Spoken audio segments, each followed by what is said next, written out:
नमस्कार दोस्तों, स्वागत है आपका अपने परिवार लर्निंग विद देव पर।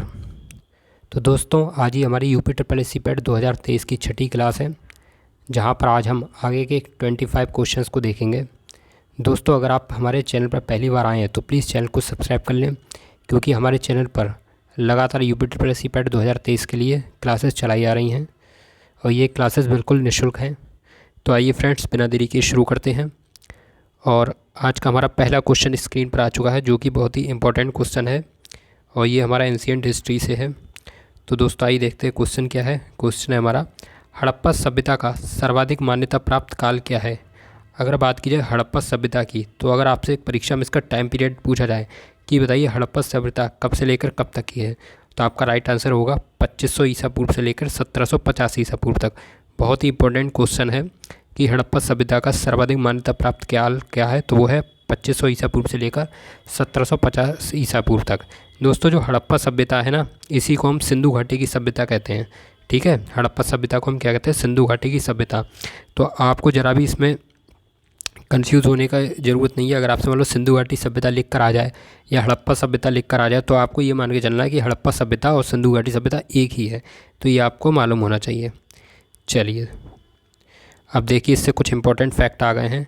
देखो, यहाँ पर जो सबसे इम्पोर्टेंट फैक्ट है वो ये है कि हड़प्पा सभ्यता जो थी वो एक कांस्य युगीन सभ्यता थी। ठीक है, ऑप्शन में दिया जा सकता है, जैसे क्वेश्चन पूछेगा एग्जामिनर, तो वो पूछेगा कि बता हड़प्पा सभ्यता कैसे युगीन थी, तो वहाँ पे लिखा होगा कि जैसे कांस्य युगीन थी या लौह युगीन थी या ताम्र युगीन थी। तो आपको राइट आंसर करना है कांस्य युगीन। ठीक है, क्योंकि यहाँ पर जो था हड़प्पा सभ्यता के जो सबसे ज़्यादा प्रयोग कांसे का करते थे। किसका करते थे? कांसे का। यहाँ पर कांसे का बहुत अच्छा बिजनेस होता था, तो इसलिए हड़प्पा सभ्यता जो थी वो एक कांस्य युगीन सभ्यता थी। ठीक है, अच्छा, हड़प्पा सभ्यता तो भाई कैसे निवासी थे, हड़प्पा के निवासी कैसे थे, शहरी या ग्रामीण? तो आपका राइट आंसर होगा कि हड़प्पा सभ्यता के जो निवासी थे वो शहरी थे। ठीक है, वो शहरों में रहा करते थे और हड़प्पा सभ्यता जो थी एक शहरी सभ्यता थी।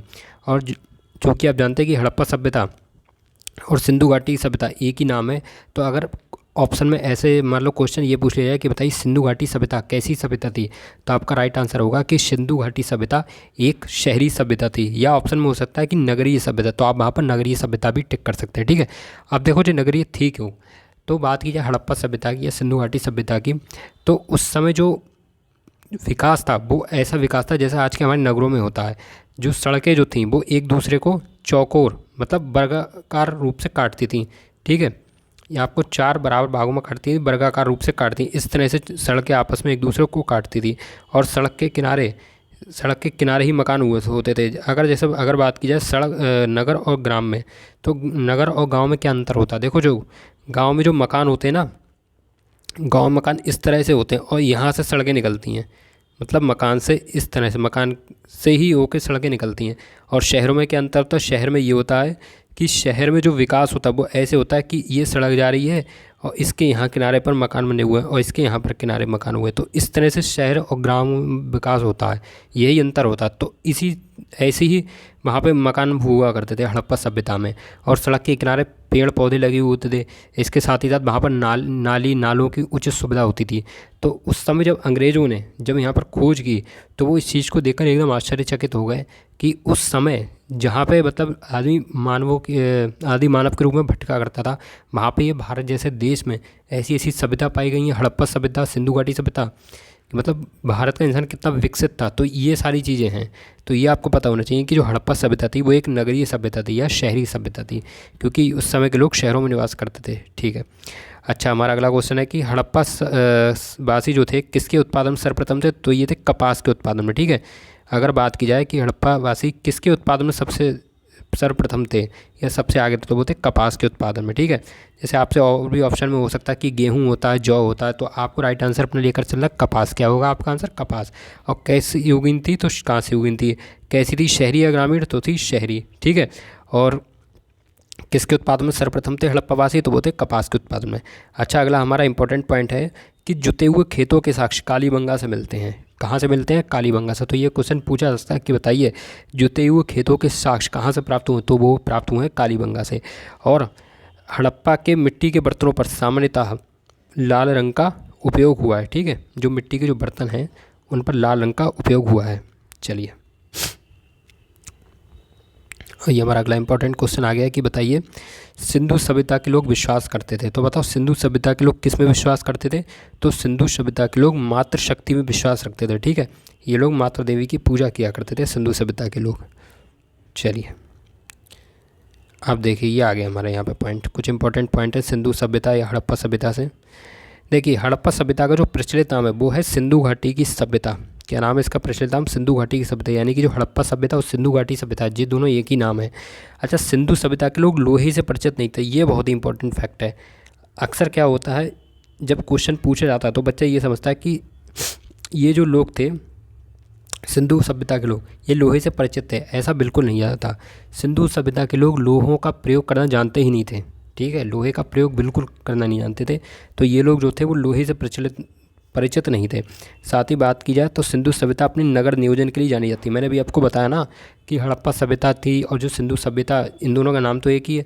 तो ये जो नगरीय सभ्यता थी, शहरी सभ्यता थी, तो इसलिए अपने नगर नियोजन के लिए जानी जाती हैं कि नगरों में कैसे सड़कें होनी मतलब है होती हैं और किस तरह से वहाँ पर मकान होते थे। सड़क के किनारे मकान बने हुए होते थे, सड़कें आपस में एक दूसरे को 4 भागों में वर्गाकार अंतर में काटती थी।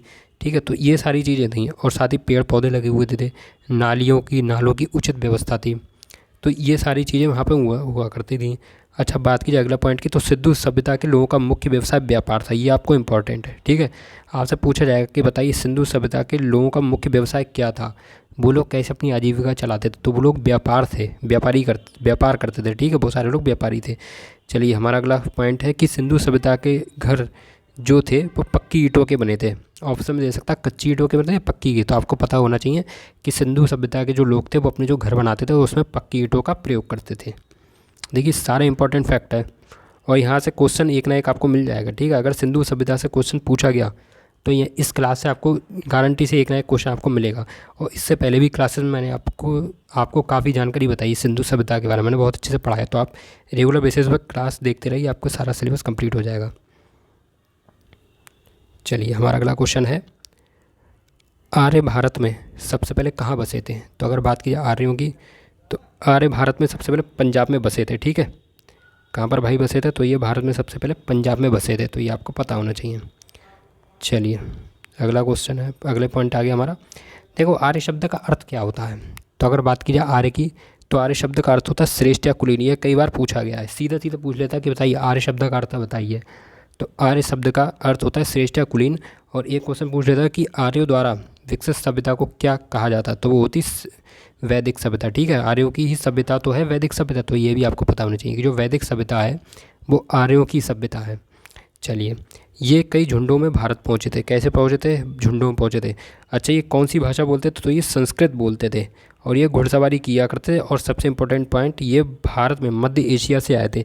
यहाँ पर 3 इम्पोर्टेंट पॉइंट आपको याद रखने हैं कि आर्य शब्द का अर्थ होता है श्रेष्ठ या कुलीन, ये संस्कृत बोलते थे और ये भारत में मध्य एशिया से आए थे। कहाँ से आए थे भाई? मध्य एशिया से, तो ये आपको पता होना चाहिए।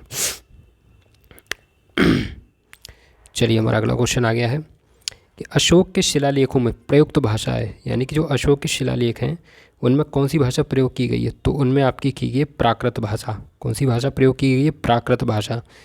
चलिए, अच्छा पिछली क्लास में मैंने आपको बताया था कि अशोक के शिलालेखों को सबसे पहले किसने पढ़ा था? तो वो पढ़ा था एक अंग्रेज जेम्स प्रिंसेप ने। किसने पढ़ा था भाई? जेम्स प्रिंसेप ने। तो आपको याद होना चाहिए, मैं आपको पहले बता चुका हूँ। चलिए हमारा अगला पॉइंट है, अशोक के अधिकांश अभिलेख जो हैं वो प्राकृत व ब्राह्मी लिपि में लिखे हैं। भाई कौन कौन सी लिपि में लिखे हैं? एक तो प्राकृत में लिखे हैं और ब्राह्मी लिपि में लिखे हैं।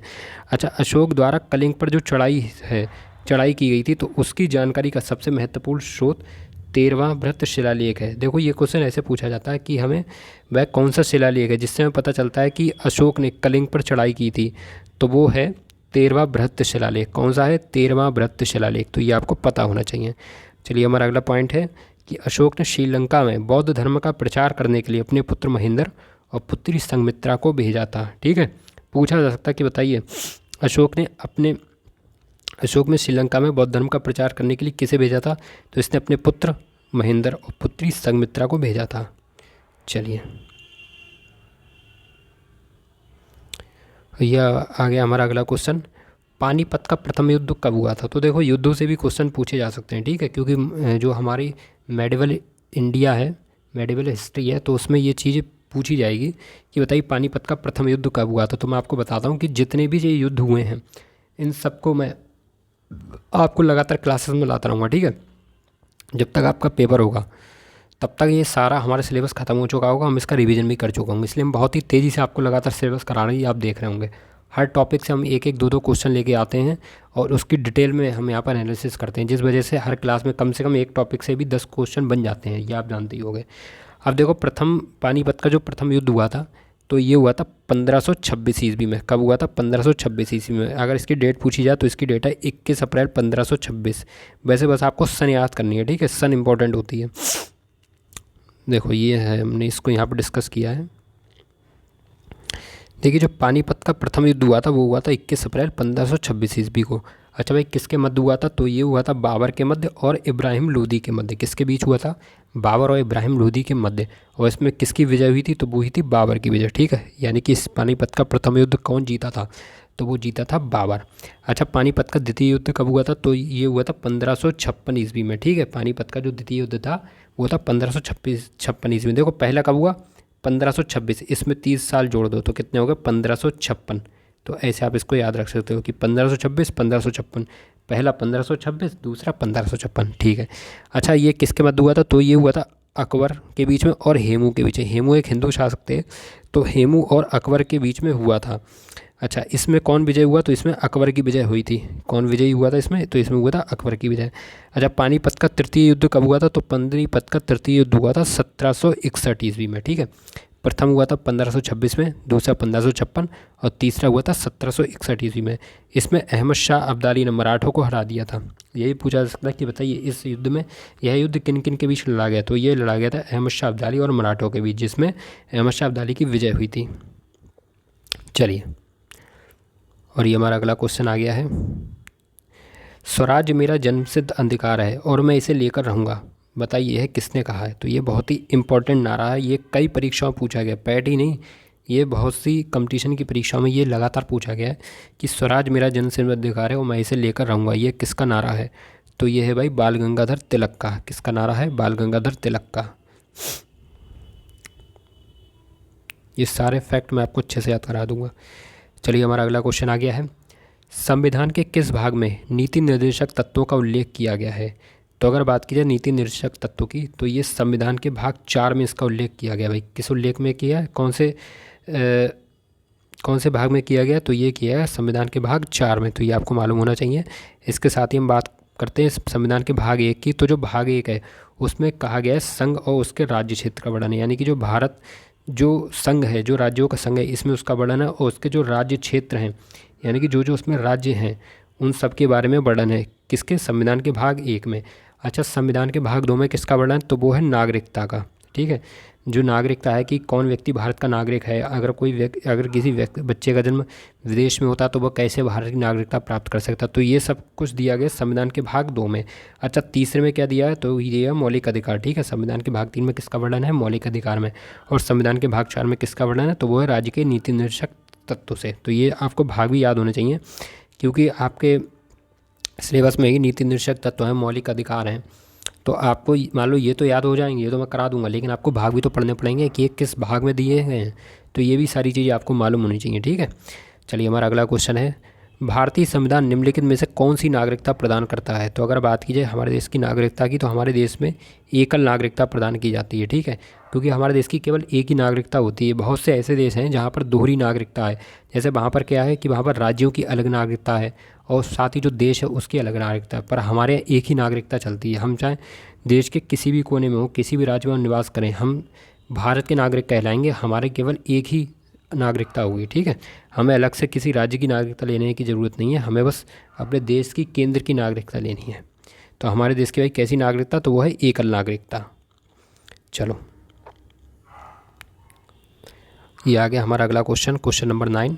भारत का सबसे बड़ा उच्च न्यायालय है? तो अगर बात की जाए भारत के सबसे बड़े उच्च न्यायालय की यानी कि हाई कोर्ट की, तो वो है हमारा इलाहाबाद उच्च न्यायालय। जो इलाहाबाद में जो उच्च न्यायालय है वो भारत का सबसे बड़ा हाई कोर्ट है, सबसे बड़ा उच्च न्यायालय है, ठीक है। तो ये आपको मालूम होना चाहिए। चलिए अगला क्वेश्चन है। सर्वोच्च न्यायालय के मुख्य न्यायाधीश को प्रतिमाह कितना वेतन दिया जाता है? तो अगर बात की जाए सर्वोच्च न्यायालय के मुख्य न्यायाधीश की यानी कि चीफ जस्टिस ऑफ इंडिया की, तो उन्हें प्रतिमाह 2,80,000 रुपये दिया जाता है। कितना रुपया दिया जाता है भाई? 2,80,000 रुपया। तो ये आपको मालूम होने चाहिए। मैंने आपको पहली क्लास में बताया था कि राष्ट्रपति को कितना वेतन दिया जाता है, तो राष्ट्रपति को दिया जाता है 5 लाख रुपये महीना, ठीक है। और ऐसे ही सुप्रीम कोर्ट के मुख्य न्यायाधीश को दिया जाता है 2,80,000 रुपये। तो ये भी मैं आपको पता होना चाहिए। हमारा अगला क्वेश्चन है, सूरत किस नदी के तट पर स्थित है? तो अगर बात की जाए भाई सूरत की, तो सूरत जो है वो तापी नदी के तट पर स्थित है। और सूरत है कहाँ पर? तो सूरत है गुजरात में। चलिए अगला क्वेश्चन है वेरी वेरी इंपॉर्टेंट क्वेश्चन, इस पर आप स्टार बना लेना, कई बार परीक्षाओं में पूछा गया है। देखिए, गांधी सागर, जवाहर सागर और राणा प्रताप सागर बांध किस नदी पर है? तो अगर बात की जाए गांधी सागर, जवाहर सागर और राणा प्रताप सागर की, तो ये है चंबल नदी पर। किस नदी पर स्थित बांध है? तो ये भाई चंबल नदी पर। चलिए आगे बढ़ते हैं और हमारा अगला क्वेश्चन आ गया है, उकाई परियोजना स्थित है। तो बताओ उकाई परियोजना भाई किस पर स्थित है? तो यह तापी नदी पर। किस पर है? तापी नदी पर। और कहाँ पर? गुजरात में। देखो तापी नदी पर है, लेकिन ये नहीं कि फिर आप राज्य भी आपको मालूम होना चाहिए। अब मान लो आप ऑप्शन मध्य प्रदेश लगा, तो ऐसा बिल्कुल नहीं है। नदी तो तापी है, लेकिन राज्य कौन सा है? गुजरात। तो इसलिए हमारा ऑप्शन ए करेक्ट हो जाएगा कि उकाई परियोजना है तापी नदी गुजरात में। ठीक, चलो अगला क्वेश्चन आ गया हमारा, शांत घाटी कहाँ स्थित है? देखो शांत घाटी अगर ना लिख के आए तो पेपर में ऐसे ही पूछा जा सकता है कि साइलेंट वैली, ठीक है।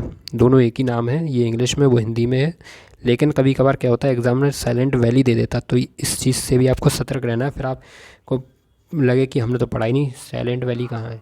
तो साइलेंट वैली आ जाए चाहे शांत घाटी आ जाए, तो ये कहाँ पर है? केरल में, ठीक है। कहाँ पर है? केरल। वैसे केरल में एक जगह पलक्कड़, वहाँ पर है, लेकिन पलक्कड़ उलक्कड़ नहीं पूछेगा आपसे, इतना डीप नहीं जाएगा, आपको बस इतना ही रखना है याद कि शांत घाटी जो है वो केरल में स्थित है, ठीक है, क्योंकि ज़्यादा डीप नहीं खैर पहुँचना है। चलो हमारा अगला क्वेश्चन है, डाम्फा वन्यजीव अभयारण्य कहाँ स्थित है? तो अगर बात की जाए डाम्फा वन्यजीव अभयारण्य की, तो ये है हमारा मिजोरम में स्थित, ठीक है। यहाँ पर छोटी की मात्रा बनेगी, मे नहीं होगा, मे होगा। तो मिजोरम में स्थित है, ठीक है। तो डाम्फा वन्यजीव अभयारण्य कहाँ पर स्थित है? तो ये है हमारा मिजोरम में, ठीक। चलिए अगला हमारा क्वेश्चन आ गया, ये हमारा है फिजिक्स से रिलेटेड, परमाणु बम का आविष्कार किसने किया था? तो अगर बात की जाए परमाणु बम की, तो इसका आविष्कार किया था जूलियस रॉबर्ट ओपेनहाइमर ने, ठीक है। किसने किया था? Julius Robert Oppenheimer. चलिए अगले क्वेश्चन इधर बढ़ते हैं और हमारा अगला इंपॉर्टेंट क्वेश्चन आ गया है, अल्फ़ा बीटा और गामा किरणों की खोज किसने की थी? तो देखिए जो अल्फ़ा बीटा गामा किरणें हैं, तो इन तीनों किरणों की खोज की थी रदरफोर्ड ने। किसने की थी भाई? रदरफोर्ड ने। तो ये कुछ इंपॉर्टेंट चीज़ें हैं जो जैसे खोज करता सीधे सीधे पूछी जाती है, इससे अंदर नहीं जाएगा। ये नहीं पूछा कि अल्फ़ा बीटा गामा किरणें क्या होती हैं, यहाँ थोड़ी पूछना है, वो सीधे सीधे फैक्चुअल चीज़ें पूछता है। जो साइंस है ना, साइंस की अगर मैं बात करूँ, चाहे फिजिक्स हो, चाहे बायो हो और चाहे केमिस्ट्री हो, तो UPSSC जो है, जो पैट की परीक्षा विशेष तौर पर, इसमें सिर्फ और सिर्फ फैक्चुअल चीज़ें पूछी जाती, इसमें ज़्यादा अंदर नहीं पूछता। वो ज़्यादा सूत्र पूछ लेता है कि तब ब्लीचिंग पाउडर का सूत्र बता दो या आयरन पायराइट का सूत्र बता दो। तो ऐसी फैक्चुअल चीज़ें पूछता है, ये नहीं कि आप बहुत अंदर उसके बुझ जाएँ, फिर आप पता है हाई स्कूल इंटर वाली पढ़ाई बना दें, ऐसा कुछ नहीं है। बहुत ही ऊपर ऊपर चीज़ें पूछी जाएंगी, बस फैक्चुअल। तो बस ज़्यादा इतना ही हमें पढ़ना, ज़्यादा इसमें हमें घुसना नहीं है, ठीक है। और आगे जब मुख्य परीक्षा में बैठेंगे तब फिर हमें थोड़ा डीप जाना पड़ेगा। यहाँ पर तो बस ऐसे ही ज़्यादा अंदर नहीं जाते हैं। देखो आप प्रीवियस ईयर पेपर उठा के देखना, ठीक है, वहाँ से आपको आइडिया लगेगा। ऐसे आपको लग रहा हो कि पता नहीं कहीं मैं हल्का ना पढ़ा दूँ, ऐसा बिल्कुल नहीं है। मैं आपको जो भी पढ़ा रहा हूँ एकदम सिलेबस के अकॉर्डिंग पढ़ा रहा हूँ और प्रीवियस ईयर पेपर को देखकर पढ़ा रहा हूँ। पेपर जो है बहुत ज़्यादा कठिन नहीं आता है, पेपर नॉर्मल ही आता, बस ये हम लोग सिलेबस के अकॉर्डिंग नहीं पढ़ पाते। अब हम जो तैयारी कर रहे हैं एकदम सिलेबस के अकॉर्डिंग कर रहे हैं, टॉपिक वाइज, आप देख भी रहे होंगे टॉपिक वाइज मैं आपको सारे क्वेश्चन करा रहा हूँ। कोई भी मैं ऐसा नहीं कि आपके सिलेबस से ऊपर लेके जा रहा हूँ, बिल्कुल आपके सिलेबस के अकॉर्डिंग करा रहा हूँ। इसलिए जो पेपर आएगा वो यहाँ से फंसेगा, जरूर फंसेगा, आप देखना। चलिए हमारा अगला क्वेश्चन है, पराग्वे की राजधानी का क्या नाम है? तो देखो जो पराग्वे देश है उसकी राजधानी का नाम है असनशयान, ठीक है। राजधानी का नाम क्या है? असनशयान। अगर इसकी मुद्रा की बात की जाए तो मुद्रा है इसकी ग्वारनी, ठीक है। मुद्रा क्या है? ग्वारनी। यहाँ पर हमने आपको यहाँ पर कुछ राज्य बता दिए हैं, कुछ देश बता दिए, उनकी मुद्रा हम आपको याद करा दे रहे हैं। हम हर क्लास में आपको राज्यों मुद्रा याद कराते हैं, आप बस उनका रिवीजन करते रहिए, ठीक है। और फिर जब थोड़े दिनों बाद हम रिवीजन वाली भी क्लास लाने वाले हैं, जहाँ से जितना अभी तक हमने पढ़ा दिया है उन सब का हम आपको रिवीजन कराया करेंगे, या हम रोज़ एक क्लास में कम से कम पिछली क्लासों के जो भी 25 क्वेश्चन होते हैं वो सारे रिपीट करा दिया करेंगे एक बार रिवाइज के लिए, ठीक है। उसके लिए आप तैयार रहिए। चलो तो देखो अभी हमने बात की थी पराग्वे की, ठीक है। तो पराग्वे की राजधानी हमने अभी क्या पढ़ी थी, एक बार और बताना। तो पराग्वे की राजधानी हमने पढ़ी थी असनशयान, ठीक है। पराग्वे की राजधानी क्या है, असनशयान। अच्छा मुद्रा क्या है, तो मुद्रा है इसकी ग्वारनी, ठीक। पेरू की राजधानी क्या है, तो पेरू की राजधानी है लीमा और मुद्रा है न्यूवो सोन। पेरू की मुद्रा क्या है, न्यूवो सोन। अच्छा जमैका की राजधानी क्या है, तो जमैका की राजधानी है किंगस्टन और मुद्रा क्या है, डॉलर, ठीक। यमन की राजधानी है साना और मुद्रा क्या है, येमेनी रियाल। अगर येमेनी ना लिख के आया तो आ जाएगा रियाल। अब देखो मैं आपको एक चीज़ बताता हूँ कि राजधानी मुद्राएं रटते कैसे हैं।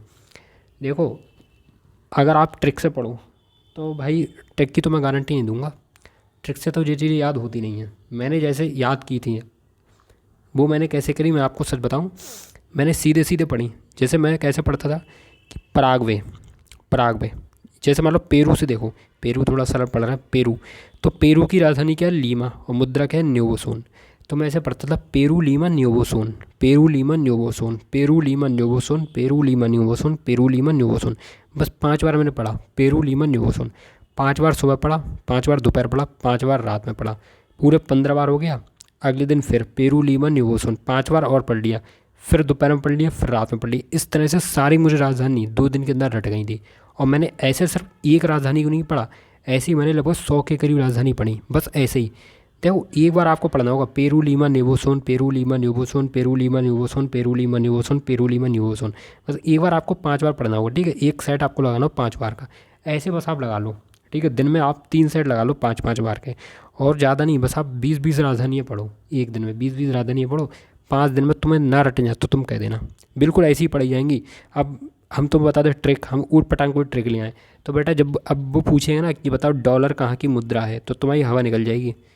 तुम जेल दिमाग दौड़ाते रहो, डॉलर कहाँ की, डॉलर केवल अमेरिका की नहीं है, केवल ऑस्ट्रेलिया की नहीं, बहुत से ऐसे देश हैं जहाँ की मुद्रा डॉलर है। तो ऐसे नहीं याद होगा, इसलिए तुम्हें, हाँ अगर उस तुमने अगर ऐसे पढ़ा होगा कि पेरू लीमा न्यूवोसोन, तो अगर हम करें ऑप्शन में अगर तुम्हें ऐसे दे दिया जाए कि मान लो तुम्हें दे दिया ना न्यूवोसोन, ठीक है, न्यूवोसोन, तो ऑप्शन में कहीं ना कहीं पेरू तो होगा, तो तुम एकदम तुम्हारे दिमाग में आएगा पेरू लीमन न्यूवोसोन। पेरू देख के तुम्हारे दिमाग में आ जाएगा कि पेरू लीमन न्यूवोसोन, क्योंकि तुम्हें तो सीधे देश पढ़ना है। सबसे पहले तुम्हें देश याद करना है, पेरू, फिर लीमा न्यूवोसोन। अब लीमा क्या है, राजधानी, और मुद्रा क्या है, न्यूवोसोन। तो ऐसे तुम्हें याद हो जाएगा, ठीक है। तुम सोचो कि न्यूवोसोन, तो तुम्हारे दिमाग में आएगा ही नहीं न्यूवोसोन कहाँ की है। अब फिर तो अपनी ट्रिक ढूंढते रहना, न्यूवोसोन तो हो गया काम, ठीक है। तो इसलिए ऐसा बिल्कुल नहीं करना है, जैसे मैं बता रहा हूँ एक बार ऐसे पढ़ के देखो। अब जैसे यमन है तो कैसे पढ़ोगे, यमन साना येमेनी रियाल, यमन साना येमेनी रियाल, ऐसे ही। अब पराग्वे की क्या है, तो पराग्वे की पराग्वे असंशियान ग्वारनी, पराग्वे असंशियान ग्वारनी। पहले नंबर पे क्या होगा, पराग्वे, पराग्वे है देश का नाम, असंशियान दूसरे नंबर पे आएगा राजधानी का नाम, और तीसरे नंबर पे क्या आएगा, ग्वारनी मुद्रा का नाम। ऐसे ही पढ़ना है, पहले नंबर पे देश, दूसरे पे राजधानी, तीसरे पे मुद्रा। अब Jamaica Kingston dollar, Jamaica Kingston dollar, बस ऐसे 5 बार पढ़ लो। बस दिन में सिर्फ 3 बार पढ़ा करो, 5 सेट लगाया करो, ठीक है। सुबह 5 बार पढ़ लिया एक सेट, दोपहर में 5 बार पढ़ लिया दूसरा सेट, रात में 5 बार पढ़ लिया तीसरा सेट, हो गया पूरे 15 बार। यही काम अगले दिन करो, पूरा 30 बार हो जाएगा। इसके बाद फिर तुम्हारी अपने आप जीप पे आने लगेगा, पूरा तो नहीं आएगा, इतना आ जाएगा कि जमैका किंगस्टन, जमैका किंगस्टन। आगे तुम डॉलर 1-2 बार देखो फिर वो भी आ जाएगा। तो बस ऐसे ही याद होती हैं राजधानियाँ, ठीक है। बहुत सरल तरीका है जी। बस पहले दिन थोड़ा सा हल्का सा लगता है कि अरे हम कैसे याद करें। अगर तुम एक एक करो कि पेरू लीमा न्यूवोसोन, तो तुम्हें फिर नहीं होगा, तो फिर मैं नहीं कह सकता। देखो जो मैंने अपने ऊपर किया है बस वही मैं तुम्हें बता सकता हूँ, मैंने जैसे याद की है वैसे मैं आपको बता रहा हूँ, ठीक है। चलो योशांग महोत्सव कहाँ आयोजित हुआ था, तो अभी योशांग महोत्सव जो वर्ष 2023 का आयोजित हुआ है, तो ये हुआ है भाई हमारे मणिपुर में। कहाँ पर हुआ है, मणिपुर में। तो ये आपको मालूम होना चाहिए, पूछा जा सकता है, उस सब से क्वेश्चन पूछे जाते हैं। चलो मेघदूत किसकी पुस्तक का नाम है, तो भाई मेघदूत नाम है कालिदास की पुस्तक का नाम, ठीक है। ये कालिदास द्वारा रचित है। अभिज्ञान शाकुंतलम है, मेघदूत है, तो और मालविका अग्निमित्रम है, तो ये सारी किसकी रचना है, तो ये है कालिदास की। चलो अगला क्वेश्चन आ गया, बहुत ही इंपॉर्टेंट है। हेडक्वार्टर से क्वेश्चन पूछे जाएंगे, मुख्यालय से।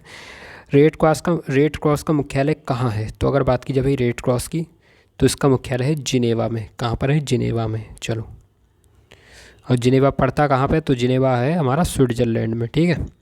चलो अगला क्वेश्चन हमारा, विश्व एड्स दिवस कब मनाया जाता है, तो अगर बात की जाए विश्व एड्स दिवस की, तो ये मनाया जाता है 1 दिसंबर। देखो कुछ पॉइंट याद करके रख लो, कुछ ऐसे टॉपिक का क्वेश्चन पूछा ही जाएगा। मैं आपको हर क्लास में बता रहा हूँ, इसमें भी बता रहा हूँ।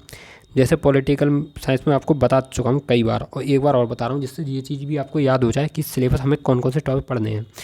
एक तो मैंने आपको बताया था फंडामेंटल राइट, यानी कि मौलिक अधिकार। मौलिक अधिकार जरूर पूछा जाएगा, एक क्वेश्चन मान के चलो।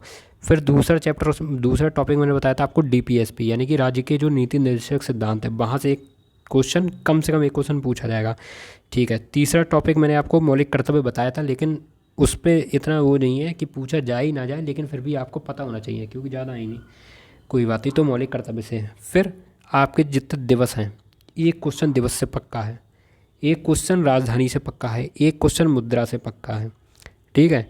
और केमिस्ट्री से एक क्वेश्चन आपका जो है वो जो फार्मूले होते हैं, जैसे ब्लीचिंग पाउडर का फार्मूला, ठीक है, फिटकरी का फार्मूला K2SO4.Al2 ब्रैकेट में SO4 का होता है 24H2O।